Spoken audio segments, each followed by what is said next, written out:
దీనికి సంబంధించినటువంటి వాక్య భాగము 1 కొరింథీయులకు వ్రాసిన పత్రిక 6వ అధ్యాయము 20వ వచనాన్ని చదవాలని కోరుచున్నాను. 1 కొరింథీ 6:20.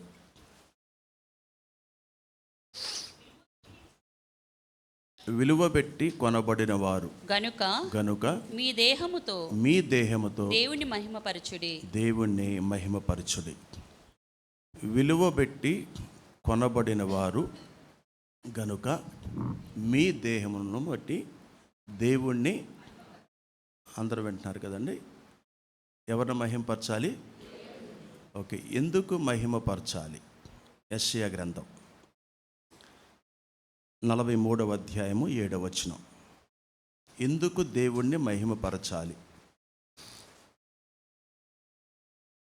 ఎందుకు ఆరాధించాలి? నా మహిమ నిమిత్తం నేను సృజించిన వారిని, నా నామము పెట్టబడే వారందరినీ తెప్పించుము. నేనే వారిని కలగజేసితిని, వారిని పుట్టించిన వాడును నేనే. చాలు. ఓకే, నేను మొట్టమొదటిగా ప్రాముఖ్యమైన వచనం 53వ వచనం. ప్రాముఖ్యమైన వచనం ఏ వచనం చెప్పండి అందరూ. ఆ 53వ వచనం ఏంటి? అందరూ చూసి బైబిల్ చూసి చదువుదామా? 53వ వచనం, 23వ వచనం అందరూ కలిసి చదువుదాం. చాలు. మళ్ళీ చాలా కష్టంగా చదివినట్టుగా ఉన్నారు మీరు. అందరు కలిసి నాతో చెప్పండి. స్తుతియాగము అర్పించువాడు దేవుణ్ణి మహిమపరచుచున్నాడు. ఎందుకు దేవుణ్ణి మహిమపరచాలో 1 కొరింథీ పత్రిక 6వ అధ్యాయము 20వ వచనంలో చూసాం. అక్కడ ఏమని చూసాం? మీరు అంటే మనం విలువ పెట్టి కొనబడిన వారు, అంటే రక్తముతో కొన్నాడు మనల్ని. ఆయన రక్తముతో మనలను కొన్నాడు కాబట్టి మనలను మన దేహముతో దేవుణ్ణి ఎందుకు మహింపరచాలి? ప్రవచన వాక్యము యెషయా గ్రంథము 43వ అధ్యాయము 7వ వచనం చూసాం. అక్కడేముంది? ఎందుకు సృజించాడని ఉంది. అదనమాట. అసలు మనల్ని ఎందుకు పుట్టించాడని ఉంది. అది ఆయన మహిమ నిమిత్తం మనలను పుట్టించాడు, కలుగజేశాడు. మన దేహములతో దేవుణ్ణి మహిమపరచాలి. అంటే ఎలా మహిమపరచాలి? మన అనుదిన జీవితము ద్వారా మహిమపరచవచ్చు, మన పనులు బట్టి మహిమపరచవచ్చు, మన సత్క్రియలు బట్టి మహిమపరచవచ్చు, మన ప్రార్థన బట్టి మహిమపరచవచ్చు. చర్చిలోనే పాటలు పాడి ఆరాధన చేస్తే, ప్రార్థన చేస్తే మహిమపరిచినట్లు అసలు లెక్కలో మీరు తీసుకోకూడదు. అది అనుదిన జీవితములో మన దినచర్యలో మనము దేవుణ్ణి మహిమపరచాలి. తర్వాత సాక్ష్యాన్ని బట్టి మహిమపరచవచ్చు. సాక్ష్యం, క్లుప్త సాక్ష్యం ద్వారా దేవుణ్ణి మహిమపరచవచ్చు. నీకున్న సాక్ష్యాన్ని బట్టి, నీ కుటుంబానికి ఉన్న సాక్ష్యాన్ని బట్టి మహిమపరచవచ్చు. దేవుణ్ణి మహిమపరిస్తే మనకు కలిగినటువంటి ఆశీర్వాదాలు కూడా చాలా విషయాలు రోమపత్రికలో మనం చదువుకుంటాం.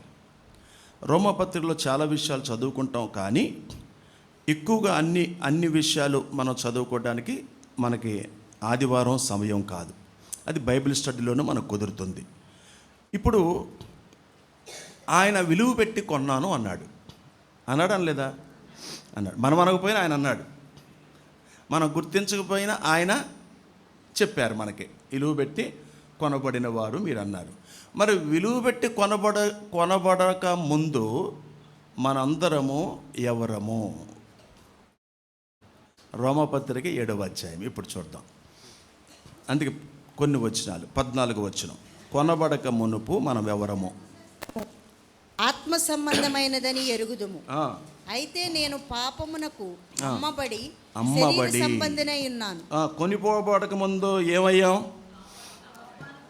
అమ్ముడు పోయి దేనికి? పాపమునకు. పాపమునకు మనము అమ్మబడి శరీర సంబంధినై ఉన్నాను. అయితే అమ్మబడినను, అమ్మబడ్డాం అన్నమాట. పాపానికి అమ్మబడ్డాం అన్నమాట అర్థం. అమ్మబడినను. ప్రకటన గ్రంథం 1:9. క్షమించండి, ప్రకటన గ్రంథం 5:9.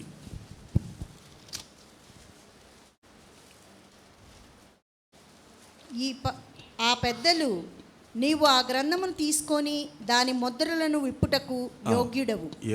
నీవు వధింపబడిన వాడవై నీ రక్తం ఇచ్చి ప్రతి వంశములోను ఆయా భాషలు మాట్లాడు వారిలోను ప్రతి ప్రజలోను ఆయా భాషలు మాట్లాడువారిలోను ప్రతి జనములోను దేవుని కొరకు మనుషులను కొని మా దేవునికి ఏం చేశాడు? కొన్నాడు. మనం పాపమునకు చెప్పాలి ఏమయ్యాం? అయినను ప్రకటన 5:9 ఏం చేశాడు? ఆయా జాతులలో నుండి ఆయన ఏం చేశాడు? మనలను కొన్నాడు. ఇప్పుడు ఒక ఇద్దరు బ్రదర్స్ ఆరాధించండి అని సమయాన్ని బట్టి మనం అందాం అనుకున్నాం. ఎవరు ఆరాధించట్లేదు అనుకో, ఏంటి దాని అర్థం? ఇప్పుడు సిస్టర్స్ ఆరాధించున్నారు అనుకో, ఎవరో మాట్లాడట్లా, మౌనంగా ఉండారు. నడిపించేవాళ్ళకో కంగారు వచ్చేస్తుంది. నడిపించేవాళ్ళు ఏం చేయాలో అర్థం కావట్లే, ఆయన గుట్టలు మింగుతున్నాడు. ఇప్పుడు ఆరాధించడం అంటే ఏంటి? ఇది వాక్యం. నా మహిమ నిమిత్తం నేను రక్తంతో మిమ్మల్ని కొన్నాను, మీరు పాపానికి అమ్ముడుపోయారు, అయినను నేను మిమ్మల్ని విలువ పెట్టి కొన్నాను. దీన్ని బట్టి మనం ఆరాధించాల్సిందే, దీన్ని బట్టి మనము కొనియాడాల్సిందే. అలా ఆరాధించడానికి సిద్ధపడి మనము మందిరంలోనికి అడుగు పెట్టాలి. ఇంటి దగ్గరే సిద్ధపడి మందిరానికి మనం వచ్చినప్పుడు మనకు వాక్యం అర్థమైద్ది. తర్వాత ఆయన చేసిన త్యాగాన్ని బట్టి మనం ఆరాధిస్తాం. ఒకవేళ వాక్యం ఇక్కడ చెప్పేవాళ్ళు ఒక సబ్జెక్ట్ తీసుకొని ఒక అంశం తీసుకొని మాట్లాడినప్పటికీ నువ్వు ఆరాధించడానికి ఈ వాక్య భాగాలు నీకు చాలా, మనందరికీ చాలా ప్రాముఖ్యమైనవి. ఇక్కడ చూసాం కదండి, అమ్మబడ్డాము, ఆయన కొన్నాడు, బాగుంది. రోమాపత్రికలో 6వ అధ్యాయము 17వ వచనం చదవండి. రోమాపత్రిక 6వ అధ్యాయము 17వ వచనం.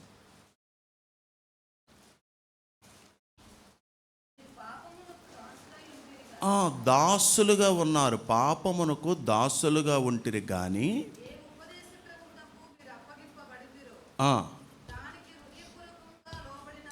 లోబడిన వారై విమోచింపబడి. హల్లెలూయా. మునుపు దేనికి దాసులయ్యాం? ఇప్పుడు గట్టిగా హల్లెలూయా చెప్పండి.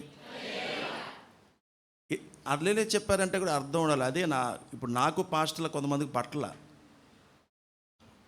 జీడిఓపిలో కూడా పట్ల, అంటే అయిన దానికి కాని దానికి హల్లెలూయా చెబుతున్నారు. అంటే సందర్భానుసారంగా హల్లెలూయా చెప్తే బాగుంటుంది. ఒక ఆయన అయితే మాట్లాడుతుంటాడు, ఆమేన్ హల్లెలూయా, మనం అలా చేయాలి, ఆమేన్ హల్లెలూయా, ఆమేన్ హల్లెలూయా. అసలు ఏంటిది? సందర్భానుసారంగా దేవుడికి మహిమ కలిగేటట్లుగా అది. ఇప్పుడు మనం ఎందుకు దేవుడికి స్తోత్రం చెప్పాము? మునుపు మనం అందరము కూడా దేనికి దాసులం? ఇప్పుడు మనం నీతికి దాసులం అయిపోయాం. హల్లెలూయా. అదనమాట. అది ఆయన నీతి మంతుడు.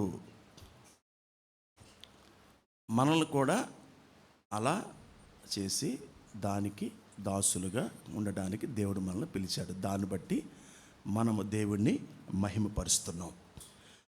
తర్వాత ఇప్పుడు 53వ కీర్తనలో ప్రారంభ వచనం చదువుతారా? ఇందాక 50వ కీర్తన కదా, 50వ కీర్తన కదా, చదవండి ప్రారంభ వచనం.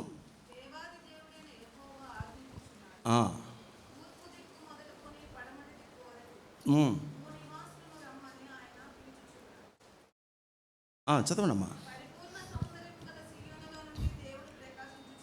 ఆ. ఆయన మౌనముగా ఉన్నాడు. మండుచున్నది. ఏం మండుచున్నది? అగ్ని. తర్వాత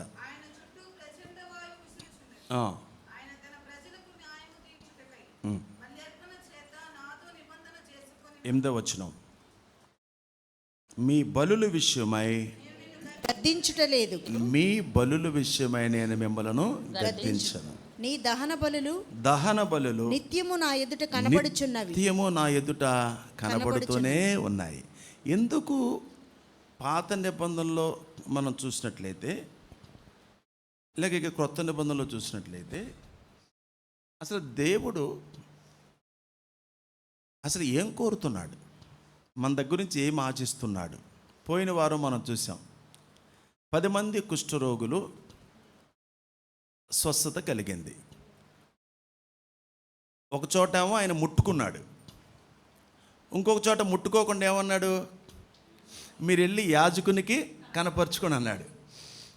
వీళ్ళు అనుకోవచ్చుగా, ఏంటి ఆయన ముట్టుకోకుండానే మనల్ని అక్కడికి వెళ్ళి కనపరుచుకోమన్నాడు, మనకేమీ కలగలేదుగా అనుకుంటే, వీళ్ళు అనుకుంటున్న లోపే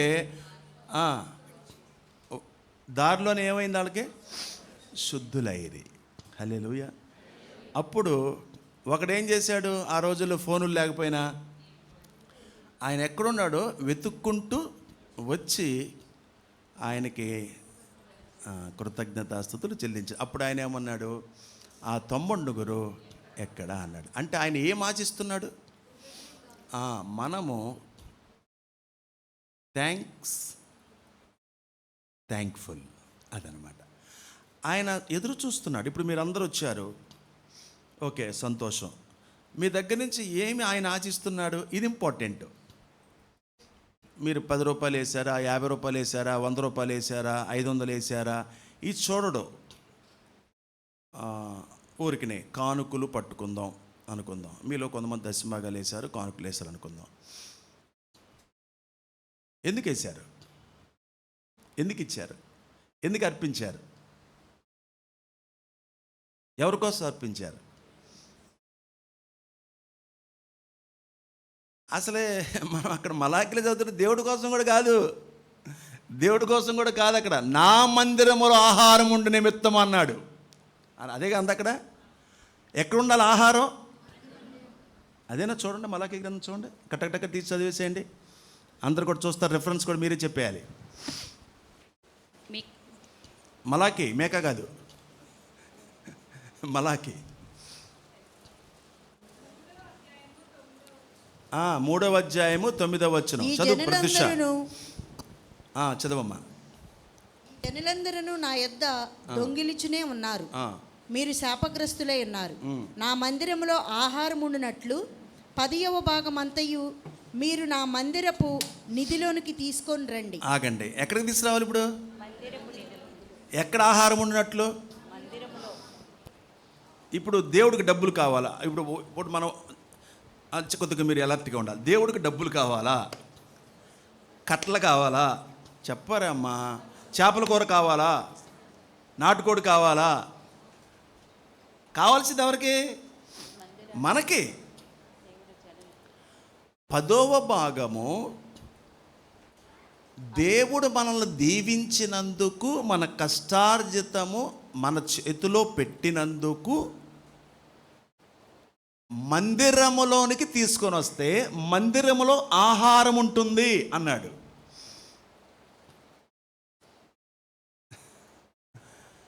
అంటే మనం వాక్యానుసారంగా మాట్లాడుకుంటే మందిరము ద్వారా కొంతమంది పోషింపబడాలి.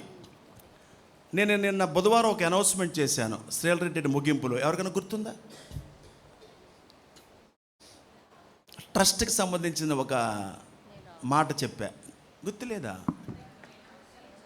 గట్టిగా చెప్పు జ్యోతి. అది ఎవరికి? చర్చోళ్ళకా? అది క్రైస్తవులైన క్రైస్తవేతరులైన మీ చుట్టుపక్కల లేక మీకు తెలిసిన వారు కనీసం టయానికి ఒక ముద్ద భోజనం చేయడానికి ఏమైనా ఇబ్బంది పడుతున్నారేమో గమనించండి. అవసరమైతే మన ఖర్చులు మన పనులు ఆపుకొని వాళ్ళకి మనము ఇవ్వాలి అని చెప్పామా. నా మందిరములో ఆహారం ఉండనట్లు నిన్న లైన్ మ్యాన్ వచ్చి ఫీజులు బిక్కి వెళ్ళిపోయాడు, కరెంటు బిల్లు కట్ల.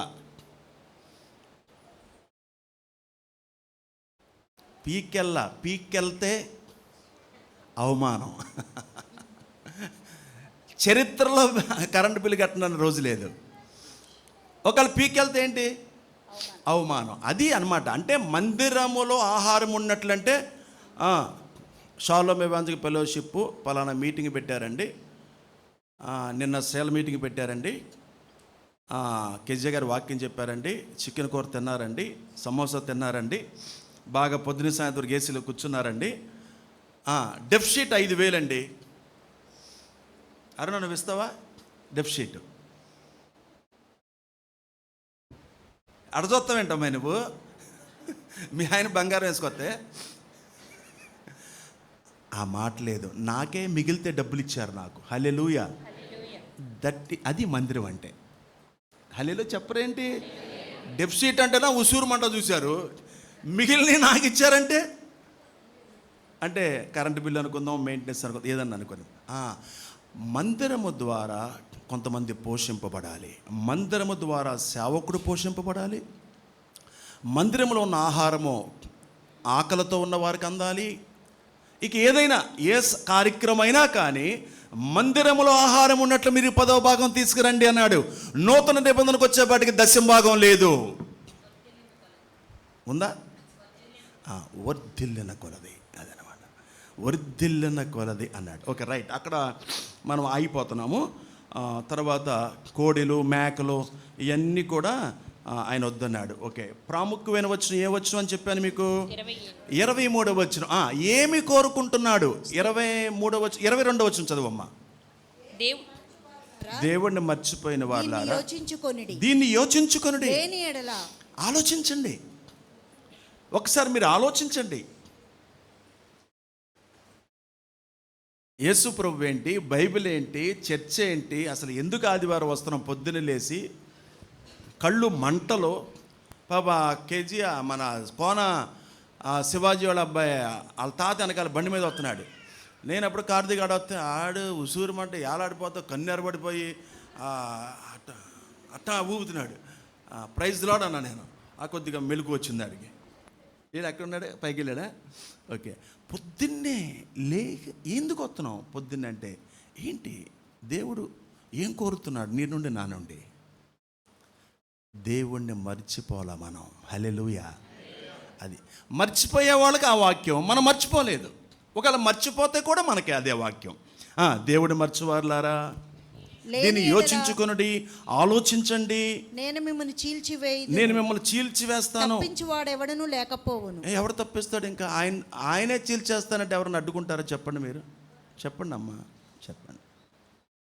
దేవుని సన్నిధిలోంచి బండ సందుల్లో ఎవరన్నా మీరు నిలబడిన లేకపోతే నేను ఉగ్రతను ప్రారంభిస్తానంటప్పుడు ఆ ఉగ్రతను ఆపడానికి నువ్వు నేను అడ్డుపడాలి.